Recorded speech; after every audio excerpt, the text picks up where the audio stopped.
All right, so workplace 20 here, we're on 1.3. This is video number 2. And we're going to talk about slope as rate of change. You guys see that? Okay, so we talked about this already. We talked about slope as rate of change, right? Remember last day we were talking about hot dogs, eating hot dogs?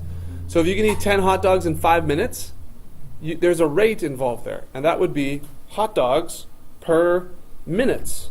And most of the time, we talk about per one of something. So if you do 10 hot dogs in 5 minutes, that's like 2 hot dogs every 1 minute, right? Or the rate would be 2 hot dogs per minute. So another rate that we are familiar with would be speed, right?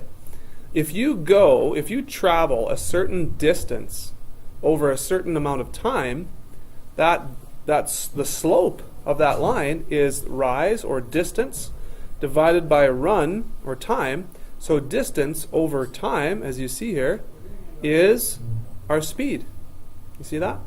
So think about it. If you're going faster than someone else, that means that in a given amount of time, you actually will travel farther, right?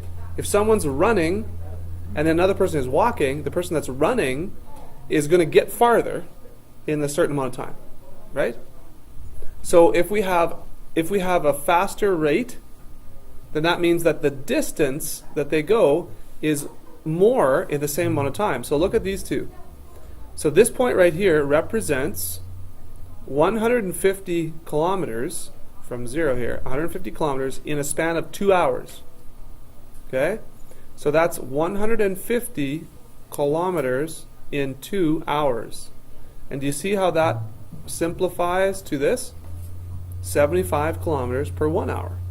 That's the speed. This person in the same amount of time only has gone 100 kilometers. And that's in 2 hours. And so when you simplify that, it turns into 50 kilometers an hour. So there's a few things we need to understand about this part here. A, if we're talking about a rate of change and slope, the steeper the slope is, the faster or the greater the rate of change. All right? And that's represented here by these two people, let's say, 2 cars or whatever. They're driving down the road. One that goes faster actually travels further than the other one in the same amount of time. So the slope, if it's steeper, that usually means a faster or greater rate of change. Okay, so what about this over here? Do you guys see this little bit over here? This says you can join the dots because this is a continuous function. So what does a continuous function mean? Well, a continuous function means that all the points on the line actually represent something that could be measured or that's reasonable. For example, if we're talking about a distance per time, it would make sense that somewhere between 100 here and 150, that's this one over here, that somewhere in between this time and this time, this person would have gone this distance, right? You see how any point on the line actually makes sense. It's continuous. That means every split second, there's a new data point that we can put on the line. Here's one that's not continuous. Something like, let's say this is a person. Okay, so these are people, different people like Caleb and Curtis and Jaden, just random names I just picked up. And over here would be like heights or something. Now this is totally different, isn't it? So Caleb is maybe this height. Curtis is, let's see, taller or shorter? What should we make Curtis? Shorter. A little bit shorter, okay. And Jaden, I don't know, what should we make Jaden here? The shortest, okay. You guys know this, do you? Okay, that's no problem. Hey, I'm the shortest too, don't worry. I'm shorter than you, so that's good. All right, so you see, we wouldn't connect these points, would we? We wouldn't join them because what's in between Caleb and Curtis? I mean, there's really, this is not reasonable to have anything in here. And plus, your height and your height are not connected in any way. There's no connection at all. So we wouldn't connect those points. But in a situation like this, it would be reasonable to connect the points. Does that make sense? Okay? So that's that example. All right. as we move on here, let's talk about some, and I think you guys have read this, right? You guys have kind of, did you read ahead yesterday a little bit? Maybe? Yeah, I know some of you did. Okay, so rate of change. Right on. We kind of know what rate of change is. The rate at which one variable changes compared to another variable. And that would be, of course, we often speak of that in slope or rise. That's the one variable change divided by run, the other variable change. So here's the thing that maybe is new to you. I'm not really sure. But independent variable. Okay, so the independent variable is the variable whose value can be freely chosen, which is not dependent on any other value. So when we're looking at a graph, the independent variable is always should be on the bottom. That's the independent variable. Okay? This over here, this other variable, is the dependent variable. Now what that means is this is the one that is, oh, where'd my cursor go? Can hardly see that yellow. Here it is. So this is the one that responds to the independent one, or depends upon. So look at this situation. Time is passing. Time is going along, and no one can stop the march of time, right? And so it makes sense that in order to put these points on the graph, we would take a measure of the distance after a certain amount of time. So the time is the first independent variable, and then we measure the dependent variable. So we measure the one and we record that measurement of the one that's on the side. Okay? So independent on the bottom, dependent on the side. Okay? Let's say we were talking about what's something else? Let's talk about a race. So if we're running a race, let's say we're all in a race together, and we all start at the starting line, and the race is a 100-meter race. Okay? So there's the distance of 100 meter, and then there's the times for each of us as we run this race. So what do you think would be the independent variable? Would it be the distance, or would it be the time? Okay, now time is usually the independent variable, but in this case, it's not. I'm so sorry. You're dropping the class? Okay, see you later. See you later. There's the door. Just kidding. One little mistake. Don't worry about it. One little mistake. So in this case, listen, we set out the distance. Everybody runs the distance, right? The distance doesn't change, but what we do measure is the time it takes. So that's the measuring one is time. So if we're talking about, running a race, okay, so it would be distance, and then we measure time that way. Because think about it. If it was the other way around, what we would do is we would say go, and then everybody stops after, let's say, 10 seconds or something. Do you know what I mean? Then we would measure the distance that you ran in that amount of time. That would be the other way around. But we don't do that, do we? We set out the distance first, so that's independent. Independent of all the people, independent of all the times. Set out the distance, then we record the time. Okay. But you are right, though. Time is usually on the bottom because time passes at a regular interval, right? Like time is time, so usually you're measuring things after a certain amount of time. You measure something.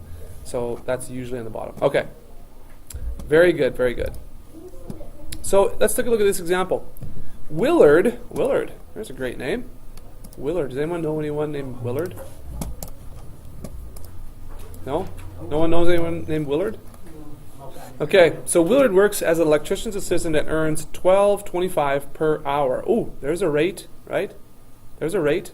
He works 1 hour. How much does he make? Hey, $12.25. He works 2 hours. How much does he make? Who's got it? $24.50. Very good. That was quick on the draw. Nice work. Nice work.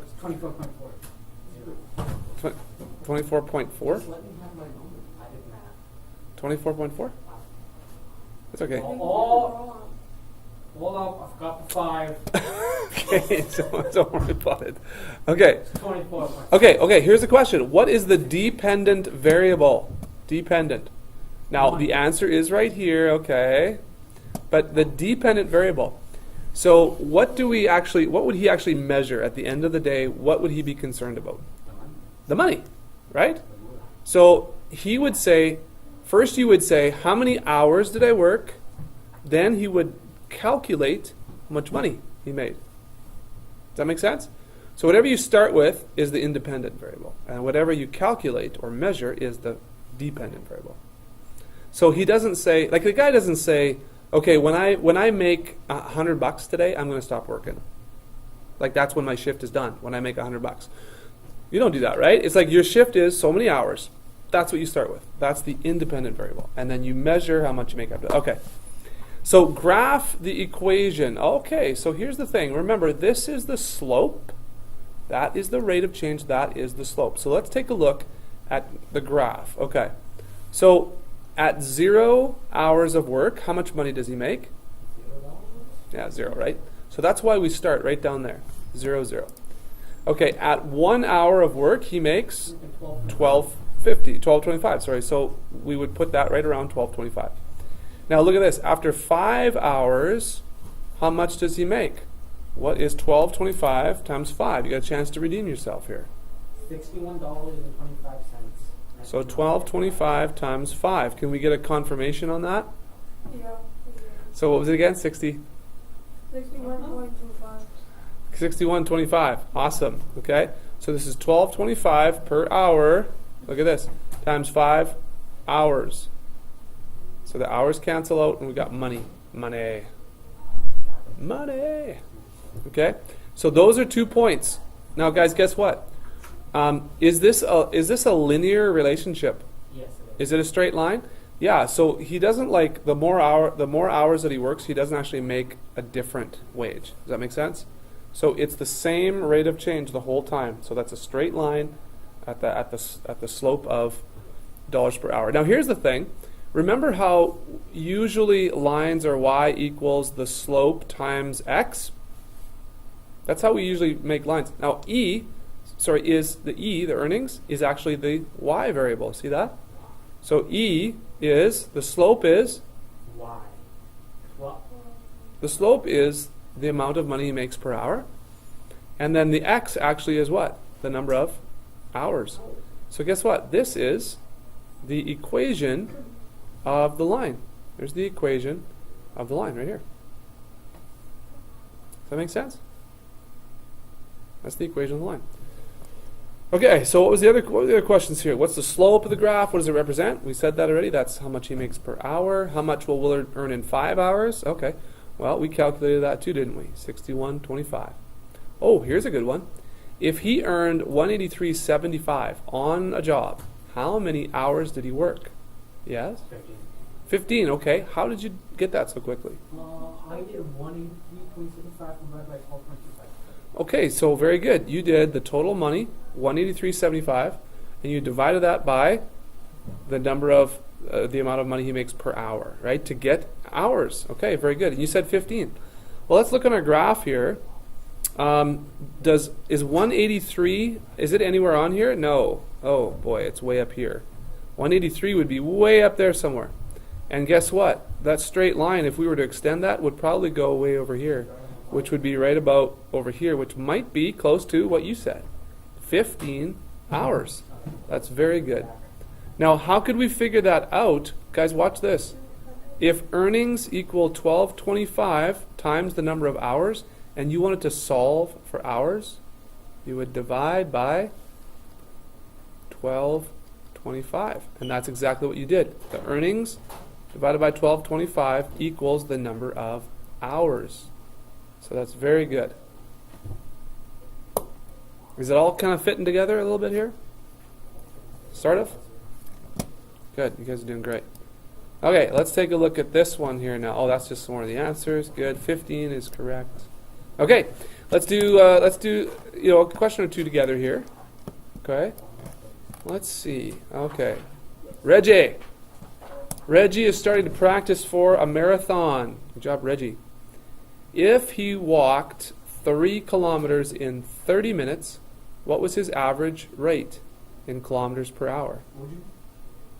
Sorry? Would you do 30 divided by 3 to find the 1 hour? Okay, would you do 30 divided by 3? 30. Yeah, no, 30 divided by 3, so I can find kilometers. Okay, let's think about this for a second. 30 minutes divided by 3 kilometers. We're looking for kilometers per hour. Does that look like we're going to get kilometers per hour if I divide these? Potentially. No, not if I divide these numbers the way they are. So here's what you have to think about. You have to think about distance on top, first of all, and time on the bottom, and the time has to be in hours.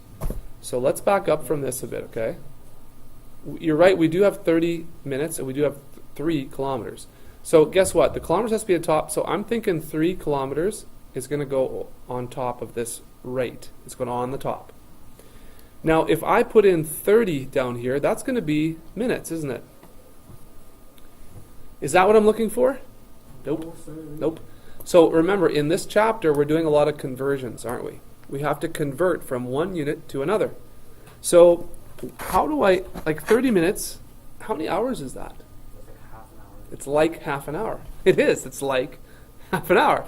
So that's actually like 0.5 hours. So watch this. 3 kilometers divided by 0.5 hours. And now we're getting closer. So what we do now is we get our calculator out and we simply do 3 divided by 0.5, which is 6. So 6 is the answer. Now 6 what? Hours. No, not hours. No. Kilometers per hour. That's the speed. 6 kilometers per hour. Okay? Hey, you're getting that. You're close, eh? Okay. So here's a tough one now. What is the independent variable here? Oof. So if we were to graph this, if we were to graph it, which one would go on the bottom? Which unit? Oh, kilometers. Kilometers? Think about the units, guys. Remember, it's distance on the top. So that's got to be the y values, guys. Right? So distance on top, hours on the bottom, or time. So the independent variable is time in hours. So hours would be the unit.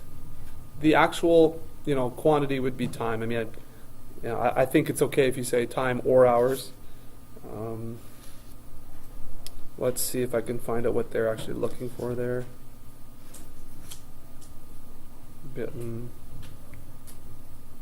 Oh, I'm on the wrong page. Okay, so yeah, time. The one on the horizontal axis is what you're looking at. Okay. So 4. Yeah, the independent variable is time. So it is time. They do want you to say time. The hours would be the units. Okay. All right. Okay, so let's do number 5 here. And okay, so what number 5 is actually saying is that we're looking for a relationship between how much she owes and how much she pays each week. And really what they want is this. This is how much she owes. And this over here is going to have to be the weeks that she's going to take to pay. Okay? So this is like time down here. And this is how much she owes in money. Okay? So that's what's happening. So she owes 600 here at the beginning. That's what she owes at 0 weeks. Okay? Now, she's going to pay off $40 per week. So this is going to go down by $40 each week. See, there's 1 week, there's 2 weeks, and so on. 3. And we have to figure out how many weeks it takes to get this down to 0. That's what we're looking for. Okay? So the equation is going to be this. Okay, the vertical dependent variable is how much money she owes. So she owes, let's make that the y. Now, what is the slope of this line? 40 over 1. Okay, it's $40 per week. Because it's going down, remember it's going down, that's going to be a what slope? A negative slope. So negative $40 per week, and we want the x value is W for weeks. Okay? So O equals negative 40W. That's the equation that they're looking for. And of course, we did sketch this one here. So on the second page there, you'll see that this is an opportunity for you to kind of sketch that. Now this is going to be, you're going to have 600 around here somewhere. Let's just do it down here. And then it's going to be $40 every week until it gets down. When is it going to be 0? How many weeks are going to pass? And how would we find that out? You could do 600 minus 40, minus 40, minus 40, minus 40, or you could just do what? That's another way you could do that. Could you do like 600 divided by 40? You could do 600 divided by 40. Absolutely. Awesome. So 600 divided by 40 is going to be what? 15, 40. Awesome. So 1, 2, 3, 4, 5, 6, 7, 8, 9, 10, 11, 12, 13, 14, 15. Okay, perfect. 15. So 15 weeks right there. Okay? And then, so it's going to look like this. Is it going to be a straight line? Yeah. Yeah, it sure is. And the slope is going to be negative 40. Okay, so here's the last example on this section here, 1.3. And it says this. Reg timed himself jogging in a race course. He passed the 300-meter point in 1.5 minutes after starting, and the 600-meter point after 2.8 minutes. So do you see there's distance and time, distance and time. So these are 2 points that we're going to be able to graph. So if we show this graph, look at this. 300 meters, that's 1.5 minutes in. So it goes like this. It goes 1.5 minutes in, and then he is at 300 meters. So there's his point. You see that? At, what was the other one? 2.8 minutes. So we go 2.8 right about here. He's at 600 meters. So that's the second point. And because he started at 0 time and 0 meters, we can connect all 3 of these points like that to a straight line. So that's the graph. Does everyone see that? Yeah? Okay, what was his average rate in meters per minute? Okay. Well, average rate, meters per minute, that's simply slope, isn't it? That's just slope. So let's figure this out here now. We could find the slope between these 2 points. Let's try that. This point is 2.8, that's the x value, remember, and 600. What's the coordinate of this point? 1 point what? 1.5 comma 300. Okay, so to find the slope, if you remember from last class, this was the slope formula. M equals y2 minus what? y1, very good. Divided by x2 minus x1, very good, very good. So here's x1 and y1, and here's x2 and y2. So 600 minus 300 divided by what? 2.8 minus 1.5. Okay. So we get on our calculator, and the top one is certainly 300, right? The bottom one you might need your calculator for, but that's going to be what? 1.3. Okay, so let's do okay, 300 divided by 1.3. 230. Woo. 230 what? What is that? 230 what? What is that? Slope. Meters per minute. See that? So this is meters per minute. And that's the rate of change. Got it? Good. Any questions on that? So remember, slope and rate of change, they're the same thing. But what you have to do is you have to remember your units, okay, and understand the units and what's going on there. All right. Okay, so here's the chance that you have to work on some questions here as well. So I'll maybe do one of these with you. Let's get you started, okay, on 7. All right, let me help you with 7. So number 7 says this: Maria is filling a rectangular swimming pool with water. She knows that the pool will hold about 13,500 gallons of water. After 45 minutes, she estimates that there are approximately 2,250 gallons of water in the pool. At what rate is the pool being filled? Okay, well, again, I like showing graphs here. So the pool is filled. Right now it's 0, 0 at the beginning, right? 0, 0. That's just that point is the start. And after 45 minutes, there's 2250 for gallons. So let's say the time's down here. Okay, so let's say this is 1 hour, so at 45 minutes, this is going to be about 2250. Okay, you don't, like I say, this doesn't have to be perfect, but we just want to get a sense of what this looks like. So the slope here is going to be what? What's that going to represent?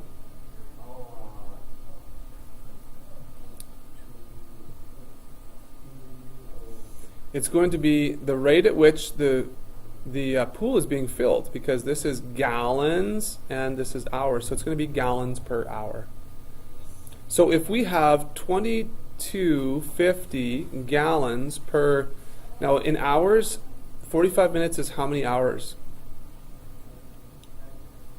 If you look at the clock down here, 15 minutes is 1/4 of an hour, right? So what is 45 minutes? Not 5. 1/4, 2/4, and 3/4. Okay, so this is 3/4 or point. What's the decimal form of 3/4? Who remembers that? Point what? Think about money when you talk about quarters. Yeah, money. A quarter is 25 cents. So 25, 50, 75 cents. 0.75. Yeah. Okay. See that? So you get on your calculator and you do that division on your calculator, and that's going to be the rate. I'll show you that here.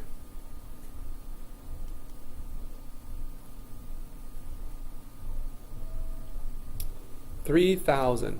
So that's going to be equal to 3,000 gallons per hour. And that's your answer. Now, I haven't been circling my answers here, but make sure you circle your answers, okay? And I'll try and remember to do that every time. How long will it take to fill the pool at this rate? Well, again, remember we're taking the maximum here, I guess, and we're going to divide it by the rate. So it's going to be the total amount divided by this rate. And that'll give you your hours, okay? So that's number 7 there that we walked through, and I'll let you work on number 8 here, and number 9.